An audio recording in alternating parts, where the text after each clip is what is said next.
Alright people, listen up. This is fresh off the wire. A mass shooting transpired. Let this get us inspired to act. This one happened at school, so as a general rule, we can use kids as tools to attack. You see, the elections are close and they can help us dispose of our political foes in the fall. Let's rally the troops, tell the activist groups to get their army of dupes on the ball. We can bolster recruitment for the anti-gun movement with these traumatized students on board. We'll make them the stars of nationwide marches. The deceased will leave largely ignored. What's a masterful spin? This could be our win-win, the moment for which we've been waiting. To create a national rift, a congressional shift, and a substantial lift in our ratings.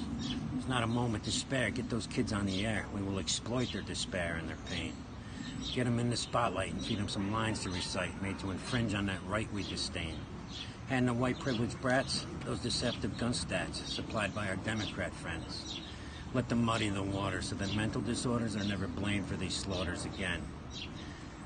And let's not mention that program that Obama began that kept the name of this madman off radar and rendered as worthless his background search as he showed up to purchase his AR. And don't point at those cops who did nothing to stop this, or the feds for dropping the ball. The message we're sending is that the Second Amendment isn't worth defending at all. Oh, and those for arming our schools are to be treated as fools, to be ridiculed and shamed. Portray them as heartless and not very smart, then suggest that they're partly to blame. Now go sound the alarm. We'll use this shot in the arm to pierce a hole in the armor of freedom. We'll suck these kids dry, every tear from their eyes. And we'll all wave goodbye and just leave them. When our spotlights go dim and reality sinks in, they'll relive that grim, bloody scene. Then we'll dismiss and reject their phone calls and texts as we move to our next twisted scheme. When they grow up and look back at our despicable tactics, like how we hijacked their life-changing plight, and how we had them believing that we shared in the grieving, but we're just thieving their God-given right, how we had them solicit donations for mass demonstrations and vote registration campaigns.